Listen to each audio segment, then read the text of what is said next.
All right, so here's one that I didn't see coming. I didn't expect to be watching this, but I don't know. I was scrolling through movies and I saw From Dusk Till Dawn. It's going to be hard to say that.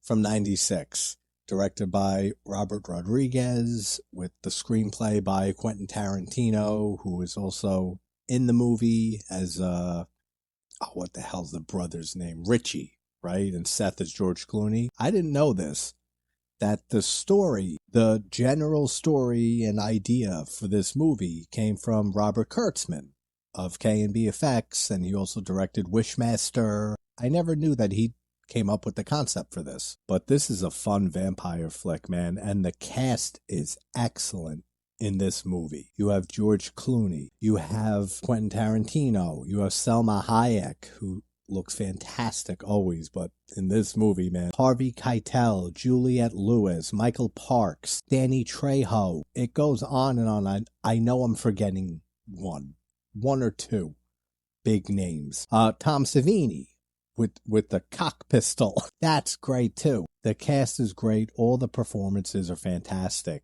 A lot of you know I'm not a big vampire subgenre fan. There are, maybe 24 or so vampire flicks that I love, but I'm not huge on the genre. This movie is a great vampire movie. I haven't seen this film in I don't even know how long. It's one of those movies that I've seen a few times throughout my life. I love it and enjoy it every single time. I just don't throw it on often. So I saw it and I kept seeing it while scrolling the last few days. And it was sticking in my mind. I said, you know what? Let's talk and watch From Dusk Till Dawn from 96. But if you haven't seen this movie for some reason, George Clooney plays Seth and Quentin Tarantino plays his brother Richie, who's a quiet but psychopathic person. Clooney is more of the level-headed one, even though he has a temper. That's one thing I love about George Clooney's performance in this movie. He's so intense. But they're brothers, and they robbed a bank and ended up killing some police officers, and now they're on the run. And they end up being snuck across the border by Harvey Keitel, who plays he's a preacher, right? With his kids, Juliette Lewis, and I forget who plays the son, right? He has a son too. So they get across the border and they hold themselves up in this strip club that ends up being overrun by vampires, and really cool ones at that. The design of the vampires in this movie, I love it. And the dynamic between Seth and Richie is great in this movie. Like I said, how intense Clooney is and how he doesn't want to really kill anybody. He's a bank robber. He's a criminal. He's not a murderer unless he has to be. Richie just loves killing. And the opening scene is great. When you have Michael Parks playing the ranger and he goes into the bathroom in the store, the brothers show up and they try robbing the place. Or I forget what happens exactly. But there's a confrontation and I want to say Tarantino. Richie ends up shooting the sheriff in the back of the head. They have this standoff with the clerk. And brilliant idea when he tells him to shoot the bottles behind him, the liquor bottles. And while he's saying that, he's getting, lighter fluid. He's getting toilet paper ready and he's dousing it, throws it over. The guy gets burnt alive. He's still trying to shoot. And then they just walk out of the place. While it's starting to blow up and there's flames and everything, he's lecturing Richie and saying, what is wrong with you? Like, you're killing cops. Like, you're not setting a building on fire. Like, that's not what we're supposed to be doing here. I love their whole dynamic and the way they play off each other. Tarantino as an actor, whatever. I mean, he's fine. He fills his role in this fine. And if I recall, he dies pretty damn early. Richie got shot in the hand during that whole shootout. So, like always, it works for everything. Duct tape. They're driving in the car. He's wrapping his hand in duct tape. So the brothers end up in a motel. And I forgot all about this. They took a bank teller as a hostage. Seth goes out to get food. And then it cuts over to the Fuller family. We have Jacob, the father, played by Harvey Keitel. And yeah, he's a preacher who lost his wife recently. I don't know if they say how recently, a year or two, something like that, maybe. And he's struggling with his faith. Same old shit, like we've seen that a million times. But Juliette Lewis, there's always been something about her. I don't know what it is. That's just so sexy to me. The way she talks, and it might be that, the way she talks. But that whole little monologue is great from Keitel. Well, he's Harvey Keitel. We're going with that. And then it goes and shows you the broadcast on TV showing the death count that the two brothers are responsible for so far, which is like 8 police officers and I think it's like 16 people total. So they're knocking people off left and right. And I knew I forgot somebody. John Saxon is the FBI director, whoever he is, working for the FBI, who's on the TV talking about this case. So you got John Saxon in here too. And Richie is a sex offender as well as a known bank robber. This is the part I forgot all about. When Seth comes back with food, he sees the bank teller that they took hostage dead. And while he was gone, Richie raped her and killed her. And then makes up a bullshit excuse for why, she tried to run. And then he gets real serious with him. Man, I love this scene with Clooney. And I love how that's shot, too. Clooney opens the door after asking where the hostage is. And as soon as he opens the door, it's just a shot on his face and his reaction. And then you have these very brief shots, like are intercut flash here and there of, like, I guess her body. You can barely tell what you're looking at. You just see like blood and a body. You can't tell what he did to her. But the way it's done, and then it just slow zooms in on Seth, and then he goes ballistic on Richie. That's a great scene. It's not your fault. Is this my fault? No, it's your fault. Is this my fault? Do you think that this is what I am? This is not me. I am a professional fucking thief. I don't kill people that I don't have to, and I don't fucking rape women. What you are fucking doing is not how it's done. Do you understand that? Do you just say fucking yes?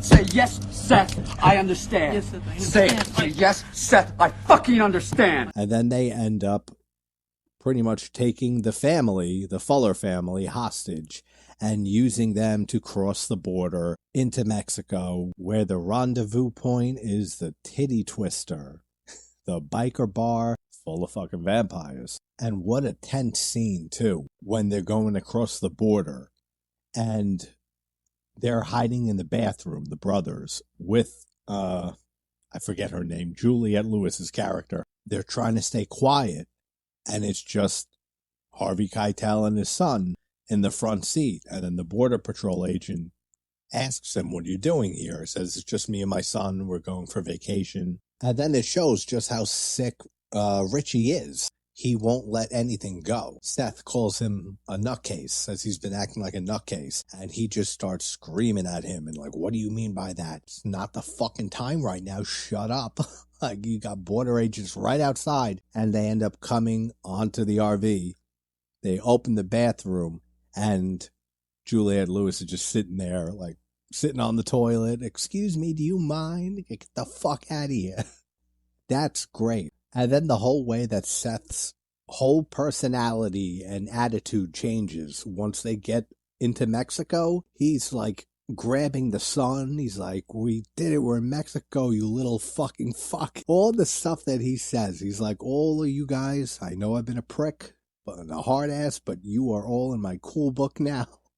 That's great too. Then they get to the Titty Twister, and the design of this place is fantastic. The whole exterior of it, the interior of it, the entire place. What a great location. That's another name an actor that's in this that I forgot about. Cheech Marin from Cheech and Chong. Doesn't he play a few roles in this? Because he was just the border guard a little bit ago who came on and checked the RV. Now he's the guy screaming, right outside the titty. Now he's the guy right outside the Titty Twister going, selling pussy. We got this pussy, wet pussy, dry pussy. We got horse pussy. It's so ridiculous. But that's him too. And then they knock him out and Tarantino kicks him when he's on the ground. They go inside. Yeah, the atmosphere is just fantastic in this movie. And then we see Danny Trejo, who at first gives them shit for not being bikers or truck drivers. And then Jacob ends up saying that he has an RV and he has a CDL and he has a license, so he's technically a truck driver. These are his friends. And then Danny Trejo's all, here you go, here's a bunch of liquor. And then we see Tom Savini and Sex Machine, that's his name. And he steals the guy's beer. And then he pulls a knife out. And then Tom Savini, he just has the pistol that just he can, I don't know how he operates it. Is it just like a, like a squeeze? You gotta like squeeze those muscles? Or is it a button he pushes? I don't know. But the gun just flops up from his dick area. And it just has two chambers, it looks like. And it's such a great design. Two other things I think are noteworthy, and then we'll move on to Salma Hayek and her whole dance here. One, I forgot how long this movie was. It's almost 2 hours. It's like an hour and 50 almost. So it's longer than I thought. And it takes a lot longer to get, one, to the Titty Twister, and two, for the vampires to actually, show up, which is just in a few minutes here. It's well past the hour mark or so, or right about it, when they start, having the conversation and drinking together. And Jacob doesn't want to drink, and the kids are putting shots down with Seth. That's funny. But then you have Satanical Pandemonium, is that it? Salma Hayek's character, and she comes out, man. She looks so fucking good. And she has the snake, it looks like a python or something that's around her, and she's doing a dance, and she's walking on the tables, doing her sexiness. And that headdress, are you kidding me? And of course she goes right up to Richie and puts her toes in his mouth, which we already saw Tarantino's toe fetish earlier when he was looking at Juliette Lewis's character in the RV. He's so fucking weird. And that's another thing. By forgetting how long it takes to get to the Titty Twister, it's hard to say that. Take it seriously. I forgot how long Tarantino is in this movie. I'm thinking he dies 30, 40 minutes in. No, he's still kicking. I know he's about to die, and he actually does a better job than I remember. Playing just this rapey, creep motherfucker for you Dexter fans. In all seriousness, though, with how fine Salma Hayek looks in that scene, I wouldn't mind that being my last few moments right before I get like my throat ripped out or something from a vampire. This whole sequence is fantastic with the design of the vampires and how they all transform really quick and they all sit up. Danny Trejo and the other guy, after Seth and Richie just blow them away, they think they killed them. And then Salma Hayek turns. It shows the Stockholm Syndrome a little bit from spending time with Seth and Richie by being taken hostage.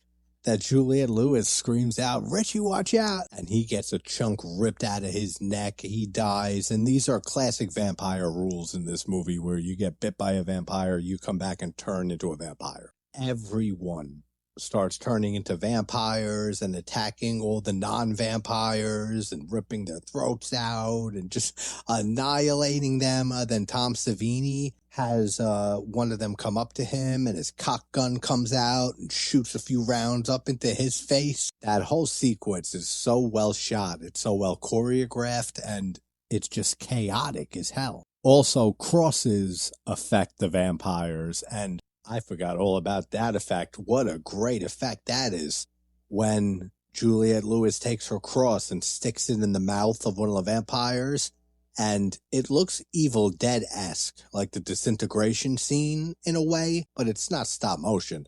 It's just his eyes like gush shit out of it, and he just like falls to the ground.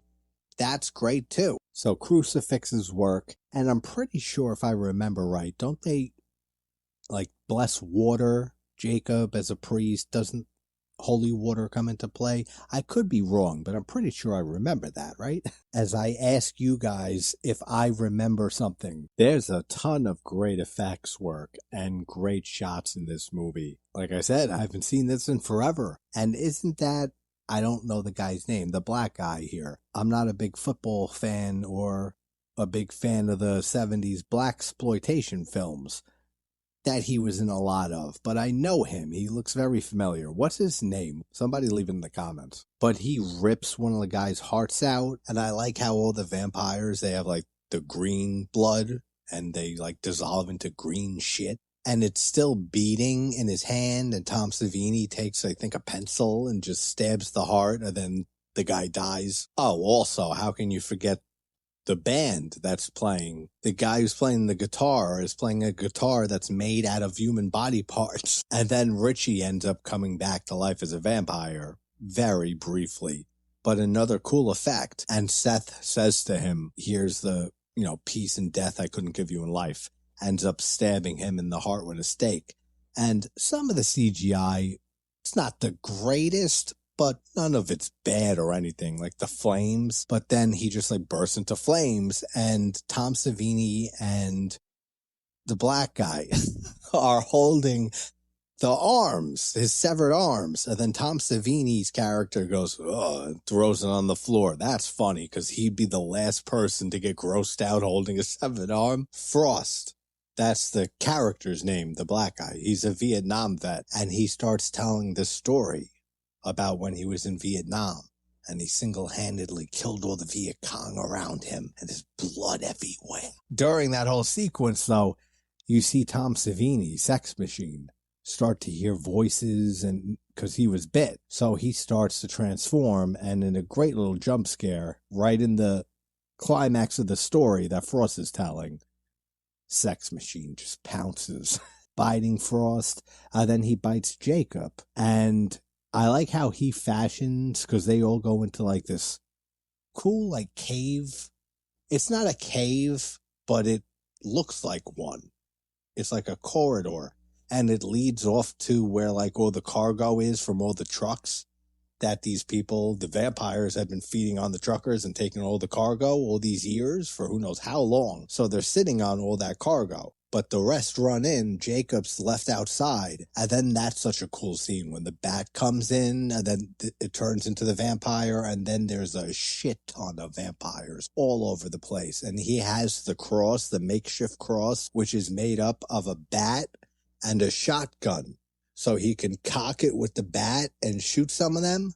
Really cool, too. And the entire ending of this movie, once you get to the Titty Twister and all hell breaks loose, this movie don't fucking stop until the last frame of this movie. They're trying to make their way out.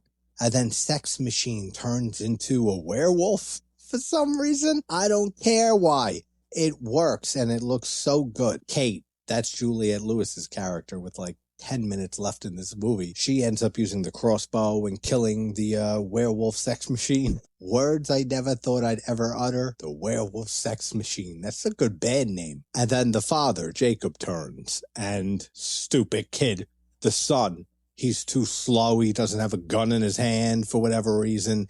And he ends up getting bit in the neck by his father.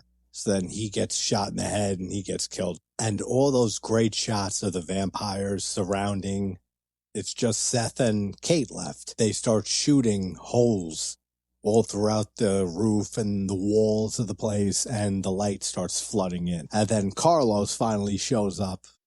Cheech opens the doors, and then they all start exploding. The grilling that Seth gives to Carlos is so funny. When he goes up to him, it's like, what the hell happened in there?